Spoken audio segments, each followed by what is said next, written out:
नंतर राज आणि माझी भेट व्यासपीठावरती झाली. आता पंचायत अशी आहे की त्यांनी मला सन्माननीय उद्धव ठाकरे असं बोललेलं आहे.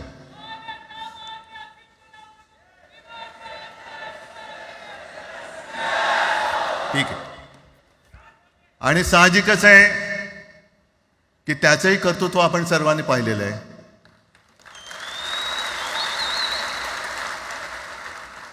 म्हणून माझ्या भाषणाची सुरुवात करताना सन्माननीय राज ठाकरे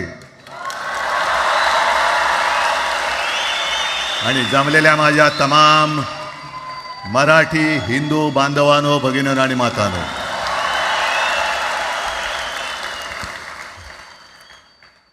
अप्रतिम मांडणी राजनी केलेली आहे. माझ्या भाषणाची काय आवश्यकता आहे असं मला वाटत नाही, कारण आजच्या कार्यक्रमाची घोषणा झाल्यानंतर साहजिकच आहे सगळ्यांचं लक्ष हे आज भाषणाकडे आहे. पण वैयक्तिक मला असं वाटतं की आज आमच्या भाषणांपेक्षा आमचं एकत्र दिसणं हे महत्त्वाचं आहे. सर्वप्रथम मी इकडे समोर सगळेजण बसलेत, ज्यांनी ज्यांनी मराठी भाषेसाठी पक्षभेद विसरून एक मराठी माणसाची वज्रमूठ दाखवली, त्या सगळ्यांना धन्यवाद देतोय. दीपक पवार पण त्याच्यात आहेत, सगळेच आहेत, मुणगेकर साहेब आहेत, सुप्रियाताई आहेत, सगळेच आहेत. कोणाकोणाची नाही. महादेवराव बसले. महादेवराव आपल्याला सुद्धा बऱ्याच वर्षांनी पाहिलं. काय वेळेला काय जानकर बी अंजान होते, असं होतं.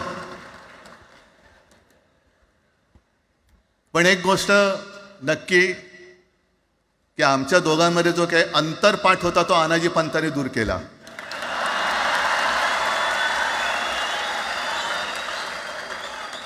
आता अक्षता टाकण्याची काय तुमच्याकडनं अपेक्षा नाहीये. एकत्र आलोयत एकत्र राहण्यासाठी.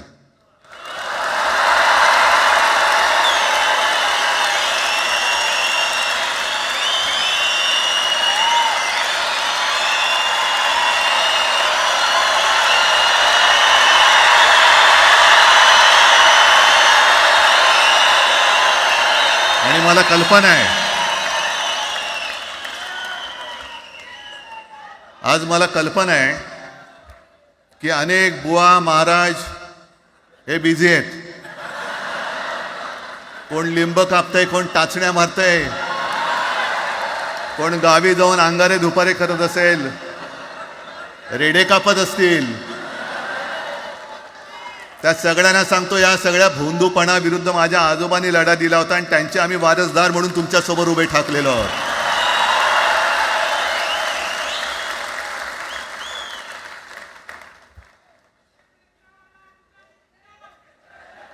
नाही, हे सगळं आपणच करून ठेवलेलं आहे.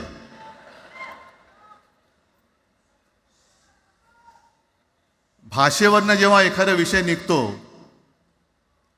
तेव्हा तो केवळ वरवरचा धरून चालणार नाही. मधल्या काळामध्ये अगदी दोघांनी, म्हणजे मी काय राजने काय, आपण सगळ्यांनी या नतद्रष्टांचा अनुभव घेतलेला आहे. वापरायचं आणि फेकून द्यायचं. आता आम्ही दोघं मिळून तुम्हाला फेकून देणार आहोत. आजपर्यंत वापर करून घेतलात. अरे डोक्यावरती जर का शिवसेना प्रमुख नसते तर तुम्हाला ओळखत कोण होतं या महाराष्ट्रामध्ये? कोणत्या भाषेत बोलत होतात? अगदी राज, तू सगळ्यांची शाळा काढली, मला एका प्रश्नाचं उत्तर पाहिजे. मोदींची शाळा कोणती? सगळ्यात उच्च शिक्षित आहेत.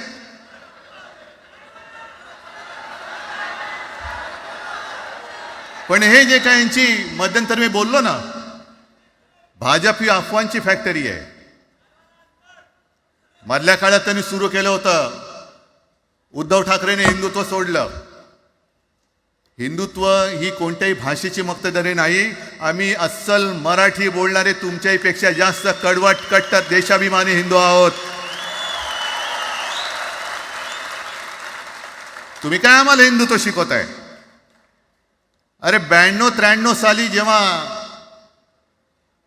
जे काय घडलं, देशद्रोही मातले होते, तेव्हा मुंबईतल्या अमराठी लोकांना सुद्धा हिंदू म्हणून माझ्या शिवसैनिकांनी, शिवसेना प्रमुखांच्या शिवसैनिकांनी व मराठी माणसांनी वाचवलेलं आहे. आणि देवेंद्र फडणवीस आज जे बोललेत, बातमी आले सगळीकडे, मी इकडे बातम्या आणल्यात. भाषेच्या नावाखाली गुंडगिरी सहन केली जाणार नाही. जर महाराष्ट्रामध्ये मराठी माणूस न्याय मागण्यासाठी आंदोलन करत असेल आणि त्याला जर का तुम्ही गुंड म्हणत असाल, तर आम्ही गुंड आहोत. आम्ही गुंड. न्याय मागणं म्हणजे गुंडगिरी नाहीये. आणि जर का गुंडगिरी केल्याशिवाय तुमच्या दरबारी न्याय मिळत नसेल, तर आम्ही गुंडगिरी करूच.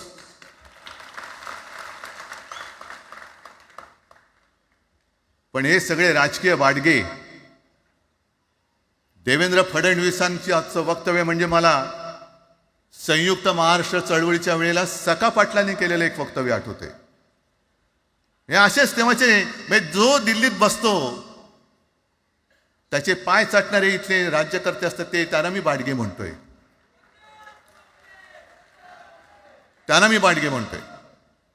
कारण संयुक्त महाराष्ट्र चळवळीमध्ये मुंबई आपल्याला आपण मिळवली. आपण म्हणजे आपण मराठी माणसांनी. तेव्हाही तत्कालीन जे सत्ताधारी होते, हो अगदी काँग्रेस होतीच ना तेव्हा सत्तेवर, मुंबई मराठी माणसाला द्यायला तयार नव्हती. आणि तेव्हा सुद्धा एक मराठी माणूस, म्हणजे आज जे बोलतात ना आम्ही मराठी नाहीत का, अरे तुम्ही नुसतं नावाने मराठी आहात, तुमच्या अंगात मराठी रक्त आहे की नाही आता तपासावं लागेल.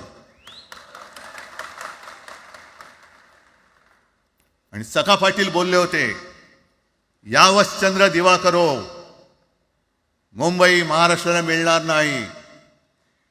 कशी नाही मिळत, झुकवलं, वाकवलं, गुडघ्यावरती आणलं मराठी माणसानी. आणि मुंबई आपल्या हक्काची, तुम्ही आता जी घोषणा घेतली ना, दिली ना, ती मुंबई आपल्या हक्काची आपण लढून आपण मिळून घेतली.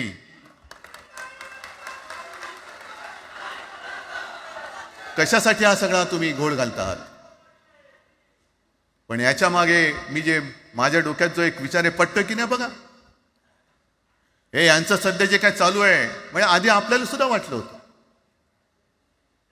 कारण तेव्हा काश्मीरमध्ये 370 कलम होतं, ते हटवण्यासाठी शिवसेनेने पाठिंबा दिला. आणि तेव्हा यांनी घोषणा दिली होती, एक निशाण, एक प्रधान, एक विधान. बरोबर आहे, देश एक असला पाहिजे, संविधान एक असलं पाहिजे, निशाण सुद्धा एकच, तो आपला तिरंगा असला पाहिजे. भाजपचं भांडी पुसायचं फडकं असतं कामा नये. ते फडकं म्हणजे आमचा राष्ट्रध्वज नाहीये. पण ते सगळं चाललंय एक एक एक एक. त्याच्यानंतर आता नवीन एक तुमनं काढलं, 1 नेशन 1 इलेक्शन. म्हणजे हळुवारपणाने हे सगळं काही एक एक एक करत, हिंदी, हिंदू, हिंदुस्तान, हिंदू आणि हिंदुस्तान मान्य आहे, पण हिंदीची सक्ती आम्हाला मान्य नाही. तुम्ही कितीही कमिट्या करा, हिंदीची सक्ती तुमचे 7 पिढ्या उतरल्या तरी आम्ही लावू देत नाही.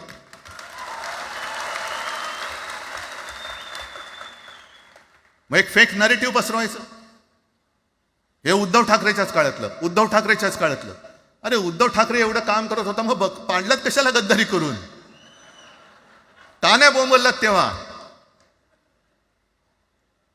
पण मी अभिमानाने सांगेन, माझ्या मंत्रिमंडळातले सहकारी इकडे बसले, जितेंद्र आव्हाड आहेत, आणखीन कोणी असतील, मी मुख्यमंत्री असताना महाराष्ट्रामध्ये मी मराठीची सक्ती केली होती आणि केलीच, ज्याचा मला अभिमान आहे. काय केलं त्याचं तुम्ही? मराठी भाषा महाराष्ट्रामध्ये सक्तीची करावी लागली. का करावी लागली? कोण आहेत आमच्या मराठीचे दुश्मन, कोण आहेत? पण महाराष्ट्रामध्ये मराठीची सक्ती केल्यानंतर सुद्धा काही लोक कोर्टामध्ये गेले. ती गुंडगिरी नाही होत. पण आता कोणतरी एक तो भेडिया असं ना त्याचं नाव,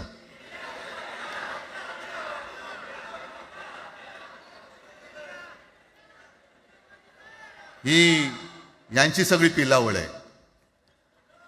तोडा फोडा आणि राज्य करा. आपण ज्या काही गोष्टी केल्या होत्या, हे म्हणतात म्हणे शिवसेनेने आजपर्यंत काय केलं.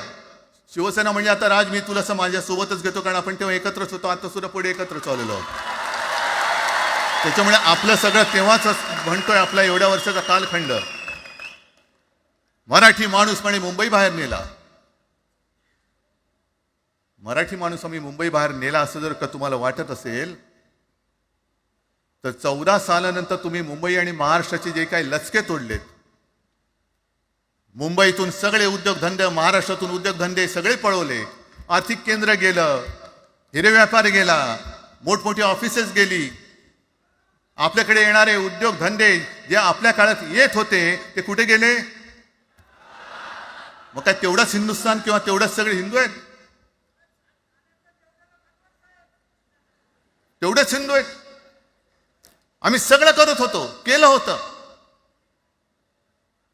पण तुम्ही पहिल्या प्रथम गद्दारी, आमच्यात गद्दारी करवलीत आणि तुम्ही आमचं सरकार पाडलं. ह्याचं कारण तुमचे जे मालक तिकडे बसलेले 2 व्यापारी, त्यांचे बूट चाटण्यासाठी तुम्ही हे सगळं करतात.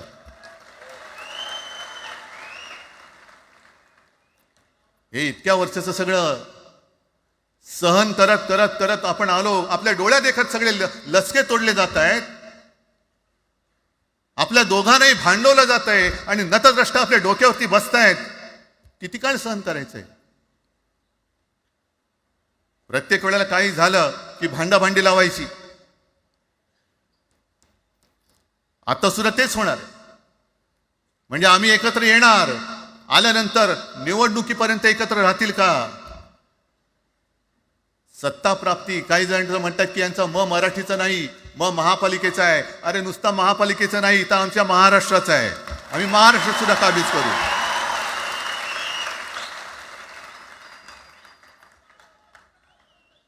आज तर निवडणुका नाही आहेत. आमची सत्ता, सत्तेवरती जे शिवसेना प्रमुखांनी सांगितलं, अरे सत्ता काय, सत्ता येते आणि सत्ता जाते.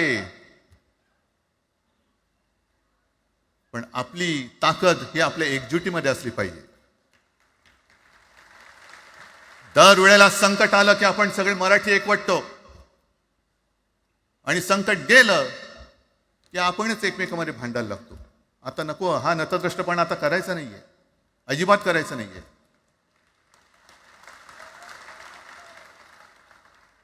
कारण गेल्या विधानसभेत त्यांनी जे काही केलं, बटेंगे तो कटेंगे. आपल्याला काय वाटलं होतं की हिंदू मुसलमानांमध्ये करतायत. हिंदू मुसलमान तर केलंच, पण त्यांनी खास करून केलं ते मराठेतरमध्ये केलं. म्हणजे यांची नीती आहे ती अशीच आहे जे गुजरातमध्ये त्यांनी केलं. गुजरातमध्ये गेल्या निवडणुकीत एक असा माहोल होता, मला वाटतं मोदी तेव्हा तर त्यांच्या नंतर असेल, माहित नाही मला, लक्षात नाही. वातावरण असं पेटलं होतं गुजरातमध्ये की बस आता पटेल यांना आपटेल. पण त्यांनी काय केलं बरोबर? पटेलांना भडकवलं, पटेलांना वेगळं केलं आणि पटेल तर सगळं एकत्र केलं. हरियाणामध्ये पण तेच केलं. जाट लोकांना भडकवलं, जाट लोक एकत्र झाले, त्यानं वेगळं केलं आणि जाटे तर सगळा जो काही समाज होता तो एकत्र करून तिकडे सत्ता प्राप्त केली. महाराष्ट्रामध्ये तेच केलं. मराठ्यांना उचकवलं आणि मराठी तर सगळा एकत्र केला. बटेंगे तो कटेंगे ही भीती त्यांच्यामध्ये निर्माण केली की बघा ते एकत्र झालेत, तुम्ही जर का फुटलात तर ते तुमच्या डोक्यावर बसतील. झाले एकत्र. मराठी माणूस मराठी माणसाची भांडला आणि दिल्लीचे गुलाम आपल्या डोक्यावरती राज्य करायला लागले. आणि आपण त्यांच्या पालख्या व्हायच्या. नुसते पालख्यांचे भवी होणार की तुम्ही कधीतरी आपल्या माय मराठीला पालखीमध्ये सन्मानाने बसवणार आहात. बस झालं, आता यांची जोखड फेकून दिली पाहिजे. एकमेकांमध्ये भांडून त्यांचे जे काही डाव आहेत ते करत असतात. मी पेपरमध्ये बघितलं, काल बघितलं, आज बघितलं. आमचे पंतप्रधान जगभर फिरतायत. काय तो मोठा पट्टा घातलाय, स्टार ऑफ घाना. कुठे आला घाना देश? इकडे घाण आणि तिकडे घाना, स्टार ऑफ घाना. पण एका बाजूला मोदींचा फोटो आणि दुसऱ्या बाजूला माझ्या महाराष्ट्रामधला शेतकरी कर्जबाजारी झालाय, त्याला बैल सुद्धा तर पोचत नाही, बैल मिळत नाही, म्हणून त्या नांगराचं जोखड घेऊन तो शेती करतोय. मग एका बाजूला हा शेतकरी, त्याच्या खांद्यावरती गळ्यामध्ये ते नांगराचं जोखड आहे, आणि तिकडे आमचे पंतप्रधान स्टार ऑफ घाना. लाज वाटली पाहिजे, लाज, खरोखर लाज वाटली पाहिजे. आणि आजच पेपरमध्ये बातमी आले, 2 बातम्या आल्या की लाडक्या बहिणीचं पोर्टल आता बंद, नव्याने नोंदणी होणार नाही. बसा बोंबलत आता. आणि त्याही पेक्षा सगळ्यात भयानक गोष्ट म्हणजे संपूर्ण देशामध्ये सगळ्यात जास्त कर्जबाजारी शेतकरी कुठे असतील तर ते आपल्या महाराष्ट्रामध्ये आहेत. महाराष्ट्र आता थांबणार नाही, कर्ज काढतच राहणार. आणि ही यांची जी काही खेळी आहे, आपापसात भांडवायचं. मी एक साधी गोष्ट केली होती. जितेंद्र, तुम्हाला माहिती असेल, आपण तिकडे चौपाटीला, जिकडे बिर्ला मातोश्री बिर्ला क्रीडा केंद्र काय आहे, मराठी रंगभूमीचं दालन, मराठी रंगभूमीचा इतिहास सांगणारं दालन, त्याची निर्मिती करण्याचे सगळे आदेश वगैरे राजा सगळं झालं. आराखडा मंजूर केला मी. आणि 2-3 महिन्यापूर्वी बातमी आली की तो आराखडा यांनी केराच्या टोपलीत टाकला, ती जागा यांच्या मालकाच्या मित्राच्या घशात टाकतात. हा मराठीचा तुमचा अभिमान? मराठी भाषा भवनाची त्याचं भूमिपूजन मी केलं होतं. माझ्या सोबत अजित पवार होते, उपमुख्यमंत्री. कुठे गेलं मराठी भाषा भवन? कुठे गेलं मराठी भूमीचं रंगभूमीचं दालन? का तुम्ही आमची मराठी मारतात? का तुम्ही आमच्यावरती सक्ती करता आहात? अनेकदा सांगितलं की आम्ही कोणत्याही भाषेच्या विरोधात नाही आहोत,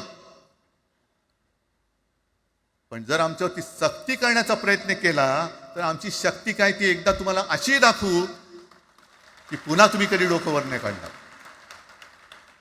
पुन्हा डोकंवर काढणार नाही. या सगळ्या गोष्टींकडे आपण आज एकत्र आलेलो आहोत. पुन्हा आपल्यामध्ये काड्या घालण्याचे उद्योग होतील, कारण त्यांचा धंदाच तो आहे. एकतर कुठे, मी नेहमी सांगतो, कोणाच्याही लग्नामध्ये भाजपवाल्यानं बोलवू नका. येतील मस्त श्रीखंड, बासुंदी, पोळ्या बिळ्या खातील आणि त्याला नवरा बायकोत भांडण लावून दुसऱ्या लग्नात जेवायला जातील. बरं, एवढं केलं तरी बरं, नाही तर त्या पोरीलाच पळून घेऊन जातील. कारण ह्यांचं स्वतःच असं काहीच नाहीये. कोणत्याही लढ्यामध्ये कधीही भाजपा नव्हता. अगदी संयुक्त महाराष्ट्राच्या चळवळीमध्ये सुद्धा भाजप हा सगळ्यात शेवटी आला आणि 57ची निवडणूक झाल्यानंतर सगळ्यात पहिल्यांदा बाहेर पडला. हे जनसंघ, तेव्हा त्यांचा जो राजकीय नाव होतं जनसंघ, यांच्याकडनं आम्ही देशाभिमान शिकायचा, यांच्याकडनं आम्ही महाराष्ट्राचा अभिमान शिकायचा.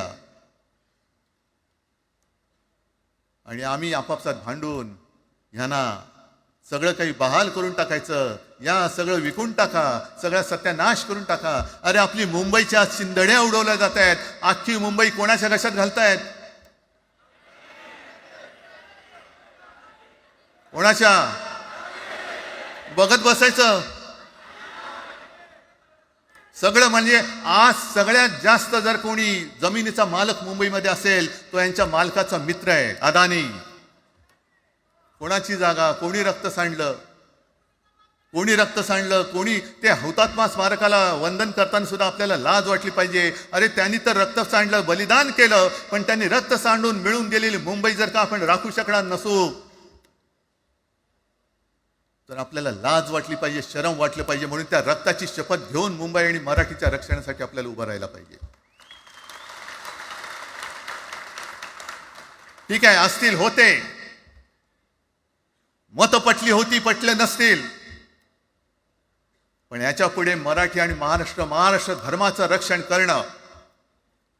आमचा हनुमान चालीसाला विरोध नाहीये, पण मारुती स्तोत्र आम्हाला का विसरायला लावताय? मारुती स्तोत्र आहे ना, भीमरूपी महारुद्रा. आमचा जय श्रीरामला विरोध नाहीये, पण भेटल्या म्हटल्यानंतर राम राम हे म्हणणारे आम्हीच मराठी. हे तुम्ही आत्ता जय श्रीरामची घोषणा द्यायला लागलात, पण जय जय रघुवीर समर्थ सांगणारे समर्थ रामदास त्यावेळेला आमचे होऊन गेले. त्यांनी आम्हाला पहिल्यांदा रामाची भक्ती शिकवली. त्याच्यामुळे यांचा काही आगा नाही, पिछा नाही. राजकारणातले हे व्यापारी आहेत, वापरा आणि फेका. तो एक गद्दार काल एक बोललाय, जय गुजरात.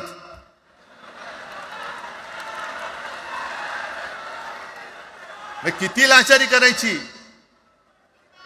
तो पुष्प पिक्चर पाहिल्यात तुम्ही सगळ्यांनी, दाढीवरनं हात फिरवून, झुकेगा नाही साला.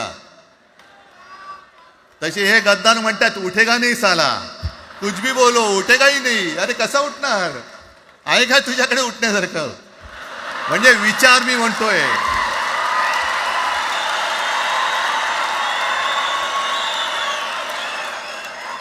अरे विचार वगैरे मी म्हणतोय.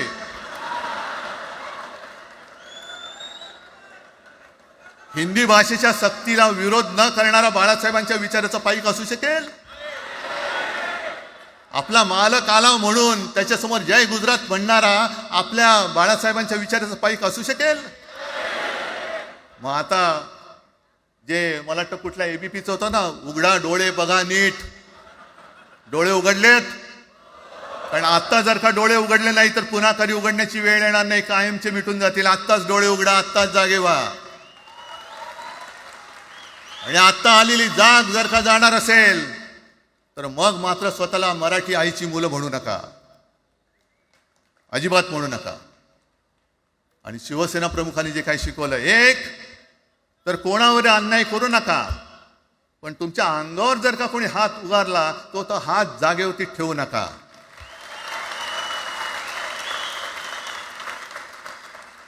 देवेंद्र फडणवीस भाषिक गुंडगिरी सहन करणार नाही तुम्ही म्हणता आहात. मला एक मराठी माणूस असा दाखवा की जो आपल्या देशात इतर राज्यामध्ये जाऊन गुंडगिरी करू शकतो, हिंमत आहे त्याची? एक मराठी माणूस दाखवा. पण तुमचे सगळे चेले चपाटे उठतायत, कोणावरही आरोप करतायत, तमाशे करतायत. अरे कोणताही मराठी माणूस किंवा कोणताही भाषिक इतर प्रांतीय भाषेत तिकडे गेला, राज्यात गेला आणि दादागिरी करण्याचा प्रयत्न केला तर उभा चिरून टाकतील तिथली लोक. बंगालमध्ये जाऊन बघा, तमिळनाडूमध्ये जाऊन बघा. मग आम्ही आमच्या घरामध्ये आमच्या न्याय हक्काची गोष्ट केली, बरं कोणाशी भांडतो आम्ही?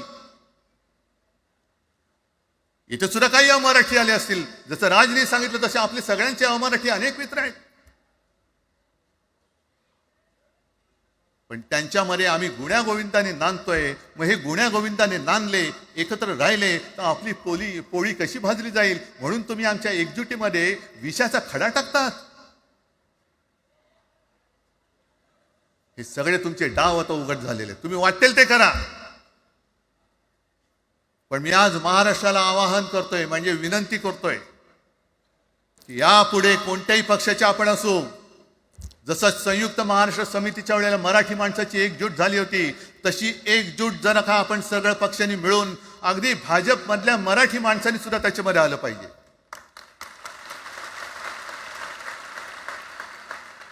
का नाही यायचं? ज्या राज्यामध्ये राहता, ज्या मातीमध्ये तुम्ही जन्माला आलात, ज्या आईच्या पोटी जन्म घेतलात, तिचे उघड उघड जर का हे धिंडोडे काढणार असतील आणि आपण आपले पक्षीय भेदाभेद घेऊन त्यांना पायघड्या घालणार असू, तर असं षंडाचं जीवन जगण्यापेक्षा मेलेलं बरं. महाराष्ट्र हा शूरांचा आहे, वीरांचा आहे, दगडांचा आहे, पण यांच्यासारखा धोंड्यांचा नाहीये. ही आपण आता एक शपथ घेतली पाहिजे. घेताय तुम्ही? घेतलेत की एकजूट केवळ आमचा कार्यक्रम. मी राजला परवा फोन केला, अरे जसं काय आपल्या पिक्चरचा प्रीमियर होता असं सगळेजण विचारतात आज कसं येऊ. हा प्रीमियर असेल, पण आजपासून सुरुवात झालेली आहे. आजपासून सुरुवात झालेली आहे. एक तर आम्ही कोणाशी दादागिरी करणार नाही, पण कोणी दादागिरी केली तर आम्ही ती सहनही करणार नाही. शिवसेना प्रमुखांनी तेव्हा जे सांगितलं होतं तेच परत एकदा सांगतोय. मराठा मराठेतर, ब्राह्मण ब्राह्मणेतर, 96 कोळी 92 कोळी, स्पृश्य अस्पृश्य, घाटी कोकणी हे सर्व मतभेद भेदाभेद गाडून मराठी माणसाची भक्कम एकजूट बांधा.